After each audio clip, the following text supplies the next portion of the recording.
మేము మొన్న బెంగళూరు వెళ్ళొచ్చామండి. బెంగళూరుకి నేను మా ఆవిడ మా అమ్మ. ఇందులో ఒక బ్యాడ్ న్యూస్ గుడ్ న్యూస్ ఉన్నాయండి, రెండు ఉన్నాయి. అది రెండు మీతో షేర్ చేసుకుందామని. మేము బెంగళూరు వెళ్తూ మధ్యలో ఒక రెస్టారెంట్ దగ్గర ఆగి టిఫిన్ చేస్తున్నాము. ఈ లోపల ఒక ఆవిడ వచ్చింది మా దగ్గరికి. ఇలా దగ్గర వచ్చి, మీరు వీడియోస్ చేస్తారు కదా అనింది. అంటే అవునండి చేస్తామమ్మా అంటే, చాలా బాగుంటాయండి నిజంగానే, అన్నీ ఎంత బాగా చేస్తారండి మీరు, అసలు ఇద్దరు కూడా కామెడీ ఏదైతే మరి నవ్వుకుంటాము, స్ట్రెస్ రిలీఫ్గా ఉంటుంది, చాలా అద్భుతంగా చేస్తారు అని చెప్పింది. అది గుడ్ న్యూస్. అది చాలా మాకు సంతోషం వేసింది.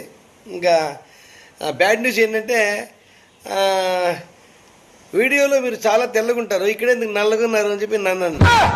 మీ ఆవిడ అక్కడ తెల్లగుంది, ఇక్కడ తెల్లగుంది, మీరు మాత్రం ఏంది నల్లగున్నారు అంది. నిజమే కదా ఆమె చెప్పింది.